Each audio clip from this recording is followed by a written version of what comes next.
ازيكم عاملين ايه؟ اهلا بيكم في فنانكم المفضل. يلا نهبد. يلا بينا نهبد يا خالد. يلا بينا.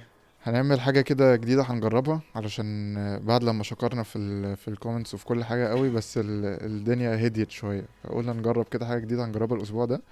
فهنجرب ان احنا نصور يبقى حلقه، جزء من الحلقه هيبقى على يوتيوب، والباقي هيبقى بقى انكلودنج اليوتيوب، والباقي بقى الحلقه على بودكاست بقى على الستريمينج بلاتفورمز. هنبقى نحط اللينكس في الديسكريبشن في حلقه اليوتيوب يعني. وتابعونا على انستجرام وكده، هنبين يعني الحاجه هتبقى فين. وقبل ما نبتدي الحلقه، انا عادل. وانا خالد. بس فهنبتدي اول حاجه، هنبتدي باهم كده الاخبار بتاعه الاسبوع وحاجات كده، لقطات احنا جمعناها. فكان في جاء الاسبوع ده دنك الديكيد تقريبا، دنك القرن. ده مش دنك طبيعي. اه دنك، يعني حتى في لعيبه كتيره طلعت اتكلمت ان يعني ده من يعني، بس لما وقت يعدي شويه كده بتاع ده هيبقى من احسن دنكس اوف اول تايم يعني. انا شايف كده برضه. اه ف فبس يا خالد، لو هنحط الدنك هنحطه حاضر. ايه؟ دنك فول سكرين يا جماعه. فول سكرين. بس دنك رهيب يعني. وبعدين بقى جا طلع عمل تويت، قال ان قال ان هو عملوا له دراج تيست بعد الدنك ده. مش فاهم ايه علاقه الدراج تيست يعني. هو مثلا او كده يعني زي ما دونوفن ميتشل حط 71 اه تستنى على طول. ويعني ده جا بيقول لك ان ده سادس دراج تيست ليه السيزون ده. يا نهار ابيض. طلع عمل تويت، قال لك بين دراج تيست 6 تايمز، هتلاقيها في التويتر عندنا. آه، فبس. هو يعني انا ما اعرفش والله، هو الموضوع بتاع الدراج تيست ده يعني هما بيختبروا ايه ولا ايه؟ يعني هما خايفين من ايه يعني؟ بس هو الواد كده ما شاء الله عليه. اه انا بصراحه بحبه لا، بجد والله، من يعني الله. بيفكرني بديريك روز زمان. ده بس بس انا هو يعني انا بصراحه شايفه احسن شويه. لا يعني انا هو اقوى أوي. يعني هو حتى يعني ديريك روز برضو كانت الفترة بتاعته كانت يعني اساسا اصغر من كده، يعني اصغر لا هي كانت من اقصر جا. من كده. يعني كانت هو اقصر. كان تقريبا سنتين تلاتة بالكتير، فجا كل اه سنة بنلاقيه بيعلى من السنة اللي قبلها. تقريبا بالظبط. ده ايه، رابع ولا خامس سيزون اللي جاي؟ تقريبا رابع مثلا او حاجة. ده الرابع. اه ف لا يعني، وبيتصاب وبيرجع وبتاع، بس هو يعني ربنا يعني ربنا يستر عليه. يبعدنا عنه. ربنا يستر عليه بجد. فبس فخلينا، كان في كده بلاي برضو عطالك كده، كانت يعني بجد. بص عليها على تويتر. كان مين بيلعب مين؟ كان سبيرز بيلعبوا النتس. بجد قعدوا قد ايه الفيديو تقريبا 30 ثانية. دب دب دب، ترن اوفر في ترن اوفر، يبقى شوفوا بقى يعني بحط. كان بلاي غريبة كده، فبرضو قلنا ايه نشاركها معاكم. يا ساتر. اه هو مكتوب ليه باسكت بول از بيوتيفul؟ اي مطريقة يعني. يا نهار اسود. اه ف فلا حاجة قميئة يعني. لذيذ. وليبرون، احنا كان في حد سألنا الاسبوع اللي فات، كان بيقول لنا مين اكتر لعيبه كلاتش، وكان قايل لنا دارين فوكس. اه فعلا الان بي اي طلعوا انا ما اعرفش الموضوع ده جديد، ما كنتش حاسس ان هو كان بيطلعوا السنين اللي فاتت كلاتش بلاير اوف ذا سيزون والحاجات دي. ما اعرفش والله، اصل هي تقريبا من الاوردز اللي هي ايه، مهمش. اللي من تحت لتحت دي، اي اللي هو تيم ميت اوف ذا يير والحاجات اه الحاجات الغريبه اللي بنسمعها دي. بس هو كده. فهو طلعت الاسبوع ده دارين فوكس الاول، التاني لوكا، ديمار دي روزن التالت، دونيفن ميتشل الرابع، جيلين برانسون الخامس. انا لو افتكر الكومنت ده كان محمد جودة هو اللي كاتبه. اعتقد محمد جود. اه هو هو مشجع مشجع الكينجز، الكينجز الاول. عشان كده هو لقط اه دارين فوكس. اي فلا هو بصراحة هو كان قال ما لنا، عنده ليه. كتب هو الكومنت ده قال قبل دارين ما يطلع فوكس. اه طب والله برافو عليه. اه و برافو يا جودة والله. بس في حاجه بقى، ان ليبرون اكتر واحد جايب فورث كوارتر بوينتس في الام بي اي السيزون ده. فمش عارف بقى، هل هما الكلاتش ده بيتكلموا على بقى ان هو حط جيم وينرز ولا عمل ايه؟ ما اعرفش بس اظن اخر بعدين ما احنا خمس شفنا دقايق كايري، وشفنا وبرضه كايري كايري.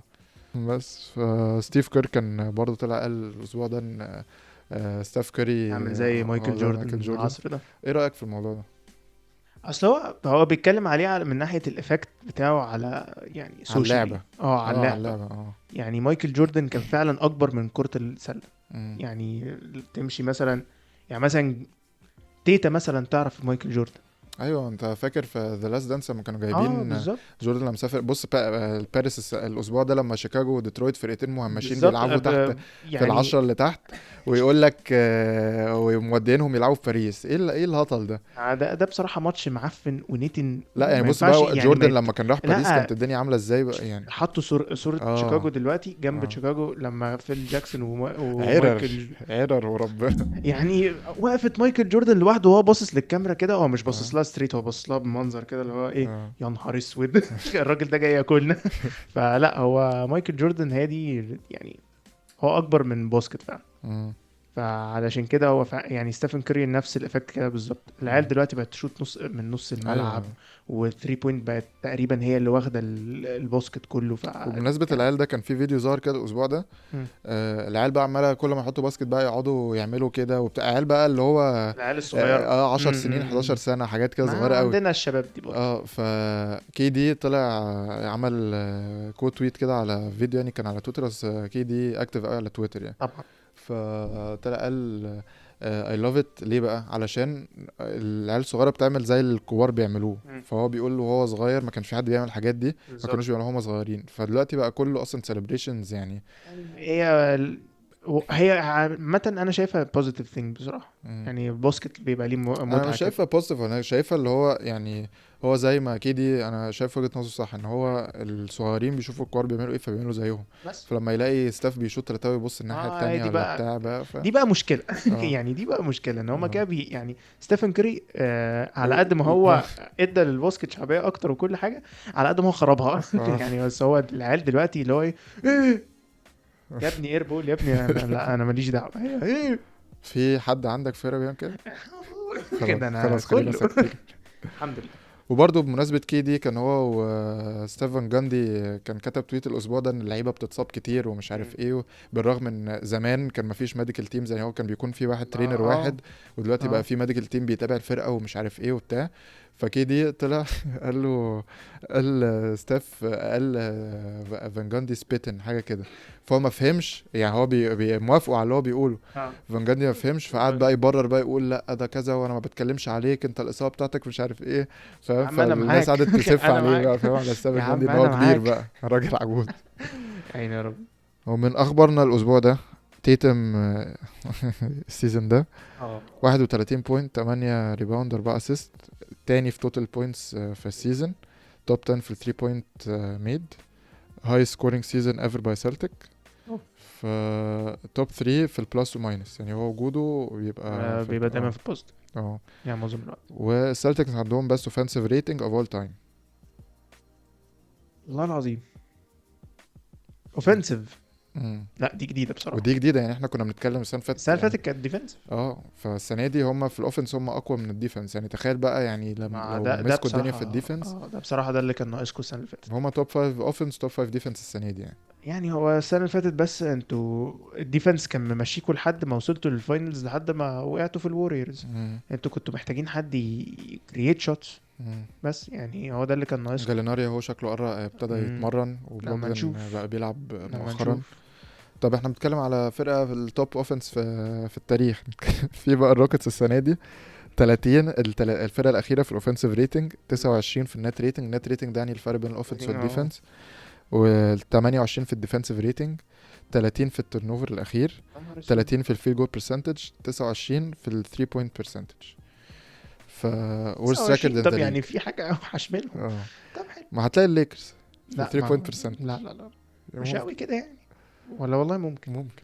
والله ممكن. وجون وول طلع مش عارف شفت طلع في بودكاست كده الاسبوع قال ان ده. هو كان ممكن يكسب الكافز بال 16 اسمه ايه ده؟ لا ما اتكلمش على دي، كان ما بيتكلم على بيتكلم عليه. الروكيتس، بيقول ان بيتكلم على هو لما راح الروكيتس. الروكيتس يعني قعدوه وكانوا فاهم بيطفوا سجاير تحت باطه، يعني كان بيتكلم بقى ان هم كانوا فاشخين له افكاره يعني. انا اللي انا شفته من البودكاست دي ان هو كان بيقول ان ال 2016 ويزردز بتوعه مم. كانوا يقدروا يكسبوا ال 2016 كافاليرز بتوع ليبرون جيمس. اوكي ما هو كان بيقول ان الكابس خايفين يقابلوهم وبتاع مش فانا عارف لما ايه. شفت اول ما شفت الصوره دي قمت قافل الانستجرام لا عادي على بس طول. عامة بجد وفريتهم كان جامدة أوي. لا هي فرقه كانت حلوه والله، بس هو يعني ما يعني لا مش للدرجه دي يعني. ماشي بس عامة لا اللي بتكلم عليه في البودكاست دي ان هو كان مم. بيتكلم على كيفن بورتر وجيرين جرين، بيقول لك ان هم لو في اي NBA تيم تاني كان زمانهم بره الليج اصلا. بيقول لك بيعملوا حاجات وبتاع، مش عارف بيعملوا ايه بقى، بس يعني بيقول لك ان هم مبوظين الدنيا جوه وبتاع ومش عارف ايه، وبيلعبوا اوفنسيف بس ما بيلعبوش باسكت، يعني كل واحد بيلعب لنفسه. فبيقول لك يعني لو بيعملوا، ما اعرفش بقى هم بيعملوا ايه، فهو بيقول انا لو ما بيعملوا اعرفش. الحاجات دي امم. ففي اي فرقه تانية كان زمانهم مشوهم من الليج اصلا. قوي. مش عارف بقى ايه هما الكارثه بيعملوا ايه دول؟ وبس في حاجه عايزه. احنا محتاجين شفت يبقى شفت عندنا دي شفت دي بتاعت راس ايه. دي. وفي التانية، آه... شفت التانية بقى اللي هي يعني ما بنفتحش الكلام ده يعني للاسف. يعني سيبك من راسل ويسبروك. اصل لا واسبك برضه عمل حاجة تانية بنت لذينه الاسبوع ده. سيبك من الكورة بتاعت امبيد دي. في تايم اوت. لا، اللي انت بتتكلم عليها بتاعت امبيد اللي دخل وقعد اه يقول دي سيبك منها المفروض مش كانت هتبقى مشكلة فاول. اه. لا هو بيعمل بلاوي. اه لا هو بيعمل بلاوي بجد. ف جيلن برونسون دروب 25 بوينتس بلس في 8 straight games، ودي اكتر حد في النكس في تاريخ النكس يعمل كده من ساعة 65، سنة 65 يا نهار ابيض. 1965 اه. ده ايام اوسكار روبرتسون بقى. تقريبا. لا بس هو اعتقد جه بعد كده يعني، بس ما علينا. كمان. ليبرون جيمس اخر 17 جيم 34 بوينت 8 ريباوند 7.7 اسيست. انا الراجل ده ايه يعني مهما اتكلمنا ومهما عملنا الراجل ده يعني كفايه اللي هو بيعمله ده. يعني اه هو بص هو ده ليبرون جيمس ليه الجنه بصراحه. اللي هو بيعمله ده بصراحه يعني شايل شيله يعني، وهو في الموسم العشرين بتاعه. انا بقول يعني لك يعمل ايه اكتر يعني. من كده؟ انا مش عارف، انا نفسي انزل اساعده.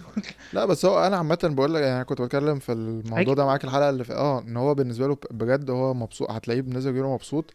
ان هو خلاص يعني بيعدي ارقام، يعني احنا قلنا لقيناه اهو حكيم اسمه ايه ده، كريم عبد الجبار خلاص. لا دخل معاه هو انت 38000. بتتكلم في 300 38000 بوينت.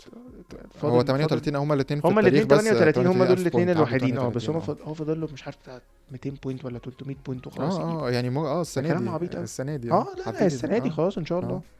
انا مستني ده. ده مم. هيبقى انجاز. مم. ده انا هقعد اتفرج على الماتش مخصوص بدل العفانه اللي انا بتفرج عليها دي.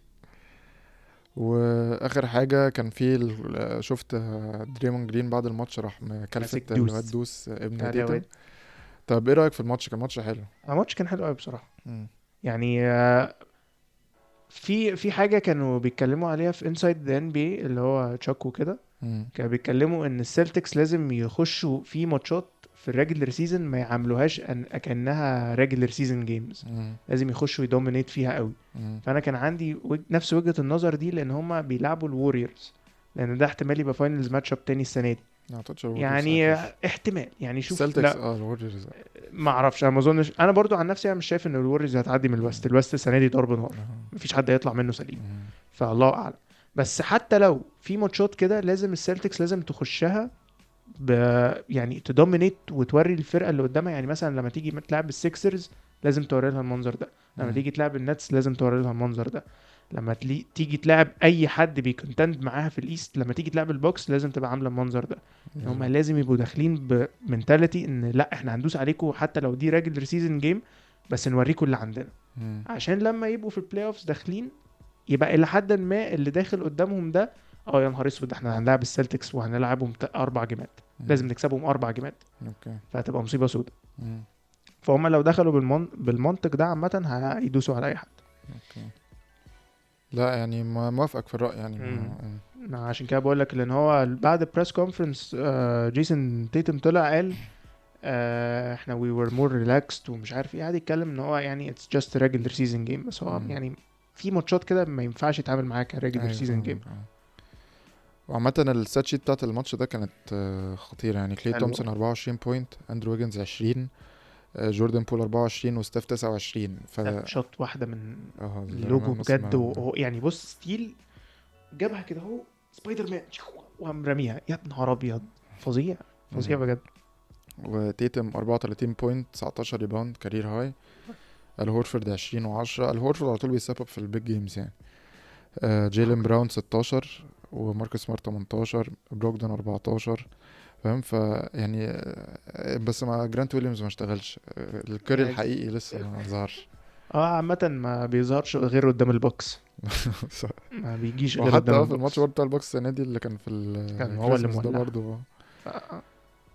فخلونا نخش كده على اهم كومنتس، وباقي الكومنتس بقى تبقى في حلقه في البودكاست يعني.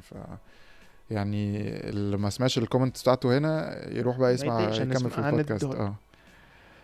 طيب خلينا محمد جودة بما ان اتكلمنا. اوكي أنا كاتب حاجة حلوة، بيقول انا حاليا بحاول اتواصل مع او جي من بودكاست مان تو مان ان مثلا تعملوا حلقة مع بعض، فعلى ما تظهر الحلقة الجديدة هعرف رد على الموضوع ده. طب شكرا يا محمد، يعني على طول محمد جودة معانا يعني. جامد. وعندي سؤال، ليه جو هوليداي ما بياخدش حقه في الاعلام رغم انه شايل البوكس السنه دي لما يانس بيغيب، واثبت نفسه لما كسب البطوله في حين ان لاعب زي جونتي ماري كل التركيز عليه حتى لما كان مع السبيرز الكحيان. أه... يعني اللعيبه، في لعيبه كده اللي هي ايه بتبقى اساسيه، مم. بتبقى بيلدينج بلوك بالنسبه لاي فريق، وما بتاخدش حقها عالميا. بس خلي بالك هوليداي اول لما راح البوكس كله قال ان ده اللي كانت حاجه ناقصاهم بس و... كانت ضجه، اه كانت لا ضجه كبيره قوي. اه ف يعني بس هو الفكره ان هوليداي يعني يعني بحسه مش كنت يعني مش على طول بيحط ارقام. يعني مثلا ديجونتي ماري في الحاله دي هو كان فرقه لوحده، هو ما هو اللي في السنه كان اللي فاتت، وكان بالظبط.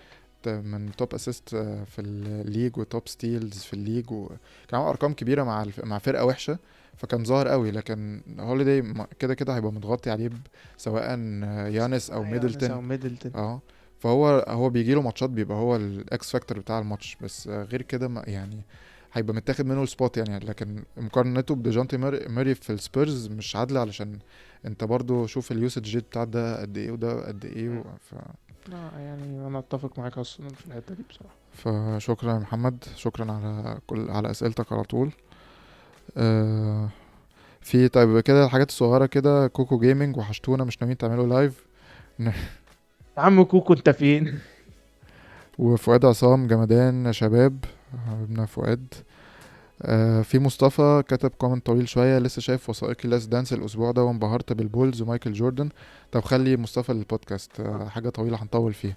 كريم ناصف منورين يا شباب، هو انتوا منين تاني كريم مناسب؟ احنا في اكتوبر يا كريم. احمد علي كومنت كمان يضاف للستريك، لو بتعملوا بودكاست هيبقى جامد لو مسكتوا فريق وحقبته التاريخية تكلموا عنه او حكايته عن موسم كامل وكده، ينزل بوديو، ممكن ينزل يوتيوب عادي، ينفع برضه اللي عايز يسمع افلام. اوكي. فكرة حلوة برضه. ناخد فريق وناخد تاريخه كله، مم. بتبقى جامده قوي دي. خلاص هو فاضل كومنتين زي ما قلنا يا شباب، الدنيا راحت شوية فزقوا يعني معانا بقى يا زقوا شباب كده شويه كده. بس. اه امير بدران شو تصنيف امبيد ويوكيتش بين السناتر تاريخيا اذا ربحوا خواتم؟ طب خليها برضو دي لا خليها دي عشان هنحكي فيها كتير. كوتي بقى اخر كومنت. خالد ضحكوا عليا شافوني في فاينلز وايه. لا كتبت كومنت طويل قوي، نرميه حاجه على البودكاست. الفانتسي، حاجه على الفانتسي. اوكي طيب نرميه البودكاست نسيب برضه. البودكاست. بس طيب تعالى نتكلم بسرعه كده الاهلي والزمالك ونقفل الحلقه. عن الاهلي اهلي والاتحاد. والاتحاد، مم. محلي محلي يا شباب. الجزء المحلي. احنا شفنا الجمعه اللي فاتت اهلي وزمالك لعبوا ضد بعض، كان وان سايد جيم. انا زعلان على الزمالك الزمالك قوي بجد. اه بجد والله انت حزين زملكاوي حزين ها؟ عليه يعني. لا سيبك من انها زملكاوي ولا لا، بس انا فعلا اه بحب الزمالك في الباسكت. سيبك من الكوره. ما هو بص هو الصراحة يعني ان الفرقة ناقصة كتير، يعني تحت الحلقة مفيش خالص. يعني الاهلي كان عمال بيبدل دافيدو لعب كتير قوي، عبد الله لعب ناصر كتير لعب كتير، العيال الشباب الصغير كله لعب كتير، مم. يعني كريم حاتم لعب كتير ومؤمن خيري لعب كتير. وتحت الحلقة بقى كان بيبدل عمر على اسماعيل احمد اسماعيل. هي كان كان تحت والاتحاد الحلقه. بعدها برضو نفس لا لا القصة، لا الاتحاد لا، عندهم سيبك برضو سيبك من تحت الماتش. كارثة. تحت كارثه، ويوسف شحاته مخرتقنا تلاتات، مم. 7 تلاتات. يا مم. نهار اسود.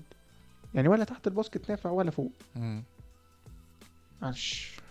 أنا النهارده اتفرجت على الماتش عدو بتاع الاهلي. الاهلي والاتحاد. انا اتفرجت على اول كورتر بس، مم. ما قدرتش اكمل. هو كان حلو عامة. مع ان ده كان ماتش انا فعلا كان نفسي اتفرج عليه، يعني فعلا مم. كنت حاسه هيبقى ماتش قوي. لا كان ماتش حلو، خلص 72 77 والله. فكان قريب طب حلو قوي. ف والتر هودج خلص الماتش اقول لك الستاتس بتاعته ب 36 بوينت. ايه هقول لك الفول 36 ستاتس دي؟ بتاعته. احنا للاسف الستاتس بس عشان ما بتنزلش من الاتحاد او كده، فاحنا يعني في علاء علي ده مراسل كده صحفي تبع الاهلي، فده اللي بجيب منه الستاتس يعني يعني برضه هبعت لك سكرين شوت ممكن نحط كده، يعني نحط كابتن علاء. ف فهودج لحظة 36 بوينت، 7 ريباوند وهو 36 من 77 بوينت. 77. الاتحاد جايب 72 فهو جايب قد نص سكور الاتحاد لوحده. وجايب 7 ريباوند، فهو ليدنج في ريباوند في الاهلي كمان، فهو ليدنج في بوينتس وفي ريباوندز، 3 ستيلز، فهو برضه ليدر في الستيلز الاهلي، وعامل 2 اسيست. يعني عمل كل حاجه. جايب 11 من 11 فري ثرو، أوه. 11 من 11. 11 من 11. ودي عامة نقطة، ان عامة انا طول الماتش الفرقتين بيضيعوا كام فاول شوتنج رهيب، ده ملاحظها وده عامة ده في الدوري عندنا على في طول، الدوري حتى في عامة. المنتخب بيسمع في المنتخب في كل حاجة. المحترفين بتلاقي حتة فري ثروز دي ما بيضيعوهاش. بس الصراحة الحاجة اللي لاحظتها قوي يعني من الماتش، ان انا كنت ببص على الفرق بين هودج وتومسون السنة اللي فاتت، لا ده تقيل قوي. وبعدين البريسات اللي كان بتتعمل، يعني الكوتش بتاع الاتحاد جامد قوي على فكرة برضه، انا عمل شغل حلو معاهم يعني. كل شويه كان يعني دولا كان كل شويه ينزل على هودج، كانوا بيتخانقوا اصلا، بيشدوا اخدوا تكنيكال زوما الاثنين، وبعد كده ينزلوا فوده، مفيش مشكله، بيعدي، ما عندوش مشاكل خالص. السنه اللي فاتت تومسون كان بتقطع منه الكوره في نص الملعب. هو تقيل قوي ما شاء الله عليه، هو تقيل قوي. فعامة يعني كده هايلايتس كده، شويه نوتس كنت كاتبها في الماتش. يوسف شحاته النهارده كان جاب في اول 5 دقايق جاب 3 في 5 دقايق في الماتش، وفي الاول في النص الثالث برضو جاب 3 ورا بعض. فهو برضه يوسف شحاته عامل الماتش حلو قوي يعني، هو كان احسن واحد في الماتش بعد هودج، يعني احسن واحد في الاتحاد كان يوسف شحاته. ويعني مش عارف برضه الستاتس بتاعته علشان انا ده من الحاجات اللي كتبتها يعني. وفي ايه تاني؟ ايهاب ما كانش موافق النهارده، جاب 7 بوينتس بس. كان يعني حاسه كان بلاي ميك يعني كان بيحاول يشوط، كان بيفورس تلاتات شويه، بس يعني كان بيبلاي ميك اكتر يعني. هودج كان بيديله الكوره بيسكور اكتر، وايهاب هو كان بيبلاي ميك اكتر يعني. انا عاجبني ان هو يعني ماشي بيفورس حاجات وكل حاجه، بس هو برضو بيدي الكرة لولتر هودج، يعني هو شايف ان مين السكورينج اوبشن اللي قدامهم هو وولتر هودج، فهو بيديها له. وكاندل كان وحش النهارده يعني، في اول 5 دقايق كان عامل فاولين، فما يعني ما كانش مركز قوي في الماتش. ميدو طه اللي كان حلو، ميدو طه على طول ضد الاهلي بيبقى موجود على طول، فيعني كان من الحلول يعني، هو مع يوسف شحاته كانوا كويسين قوي يعني. بس يعني ما كانش فيه يعني موضوع الساتس ده مش موجود يعني، مفيش حاجه تتكلم فيها قوي يعني. انا اتفرجت على الماتش، فدي كانت الكونتات بتاعتي. المشكله ان احنا بنشحت ستاتس. حاسب المايك بيقع يا عم في بنشحت ستاتس. بس يعني بس الصراحه عامه كان ماتش حلو. يعني كان الاهلي بيلعب معظم الوقت زون، كان الاتحاد يوسف شحاته كان بيضربه كل شويه، وميدو برضه نفس القصه، كان البنتريشن بتاعه. وانس برضه عمل كام بلوك كده، انس على طول في بلوكات انس هايلايت ريل بصراحه طول عمره. بس وبرضه النهارده كريم حاتم لعب النهارده كتير، لعب في انا شفته نازل في اول كورتر برضه. ما هو نزل في اخر دقيقتين في اول كورتر، وطلع في لعب حوالي 7 دقايق في اول هاف يعني. والله حلو ان هو على الاقل بينزل الشباب. مؤمن برضه لعب كويس قوي ان هو بينزل الشباب. انا مستغرب بس مهيب بقى ما بيلعبش خالص. هو بقى بيعتمد على الصغيرين اكتر دلوقتي يعني. مؤمن بقى هو تقريبا الشوتر بتاع الفرقه، هو اللي بيعتمد عليه في حته الشوتنج دي اكتر. فمش عارف. بس اوجوستي كان عصبي النهارده، واتخانق مع دولا في نص الماتش كده، قعدوا يشدوا مع بعض او مع ميدو، كانت الكاميرا مش جايه عليهم، فبس كان من اول كورتر وهو قاعد بيتهدد بتكنيكال فاولز طول الوقت. هو مشدود، وعامه بقى بيتكلم كتير قوي يعني، ما كانش السنين اللي فاتت كده. معرفش بقى في ايه، مش عارف بقى ده ضغط عليه ولا ايه. يمكن. بس اعتقد كده وصلنا لاخر حلقه اليوتيوب. هتشوفوا بقى باقي كلامنا على الام بي اي في البودكاست عندنا. هتلاقوا بقى الجزء ده، وهنسيب بقى من الدقيقه كذا للاخر ده بودكاست الباقي بقى. بس فكده وصلنا لاخر الحلقه. فقولوا لنا لو الفورمات ده عجبكم ولا لا. احنا عامه هو برضو احنا مطولين، بس هنشيل بقى شويه. بس وصلنا لاخر الحلقه، فمستنيين كومنتاتكم الاسبوع الجاي، ونشوفكم قريب قوي. سلام.